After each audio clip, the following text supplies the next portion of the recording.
Welcome to the point. వాహనాలు నడిపే వారికి తప్పకుండా డ్రైవింగ్ లైసెన్స్ ఉంటుంది. సో అయితే డ్రైవింగ్ లైసెన్స్ కు కొన్ని నియమ నిబంధనలు కూడా ఉంటాయి. మన భారతీయ డ్రైవింగ్ లైసెన్స్ కొన్ని దేశాల్లో కూడా చెల్లుబాటు అవుతుందన్న విషయం మీకు తెలుసా? కొన్ని దేశాల్లో మాత్రమే భారతీయ డ్రైవింగ్ లైసెన్స్ తో అక్కడ వాహనాలు నడిపేందుకు మనకు అనుమతి కూడా ఉంటుంది. కొన్ని దేశాల్లో మాత్రం పర్మనెంట్ గా కాకుండా కొన్ని రోజుల వరకు మాత్రమే ఇలాంటి అవకాశం ఉంటుంది.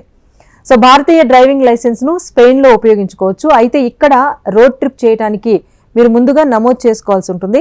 స్వీడన్ లో భారతీయ లైసెన్స్ చెల్లుబాటు అవుతుంది. ఇక్కడ కూడా రోడ్ ట్రిప్ లో అందమైన ద్వీపానికి వెళ్లి అందాలను అయితే అన్వేషించవచ్చు. దీనికోసం మీ వద్ద ఉన్న లైసెన్స్ భాషకు అయితే ప్రాధాన్యత అనేది ఉంటుంది. అది కూడా స్వీడిష్ లేదంటే ఇంగ్లీష్, ఫ్రెంచ్, జర్మన్ భాషలో ఉంటే కనుక అక్కడ కూడా డ్రైవింగ్ లైసెన్స్ అనేది చెల్లుబాటు అవుతుంది. ఇక అగ్రరాజ్యం అమెరికా వెళ్తున్నట్లయితే అక్కడ కూడా మీరు డ్రైవింగ్ చేయొచ్చు. సో డ్రైవింగ్ లైసెన్స్ అయితే తీసుకెళ్ళండి.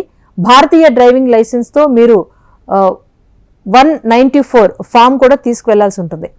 దీంతో పాటుగా మారిషస్ లో కూడా భారతీయ డ్రైవింగ్ లైసెన్స్ 4 వారాల పాటు చెల్లుబాటు అవుతుంది. మీరు డ్రైవింగ్ లైసెన్స్ కలిగి ఉంటే కనుక అక్కడి బీచ్లలో 4 వారాల పాటు కార్ డ్రైవ్ చేయొచ్చు. ఇంకా సింగపూర్ లో కూడా భారతీయ డ్రైవింగ్ లైసెన్స్ చెల్లుబాటు అవుతుంది. సింగపూర్ లో కూడా మీరు వెహికల్స్ నడపొచ్చు. సింగపూర్ లో డ్రైవింగ్ చేయడానికి అయితే 18 ఏళ్ల పైబడి వయసు అయితే ఉండాలి. వీటితో పాటుగా స్విట్జర్లాండ్ లో కూడా రోడ్ ట్రిప్పింగ్ చేసే అవకాశం ఉంటుంది. ఎందుకంటే ఇక్కడ ఇండియన్ డ్రైవింగ్ లైసెన్స్ ఏడాది పాటు చెల్లుబాటు అవుతుంది. ఇక్కడ లైసెన్స్ ఇంగ్లీష్ కాపీ ఉంటే కనుక తీసుకువెళ్తే అక్కడ కూడా డ్రైవ్ చేయొచ్చు. సో భారత్తో పాటు ఇక్కడ ఉండే డ్రైవింగ్ లైసెన్స్తో ఈ చెప్పిన పర్టికులర్ దేశాల్లో కూడా మీరు డ్రైవింగ్ అనేది చేయొచ్చు, అక్కడి నిబంధనలకు లోబడి.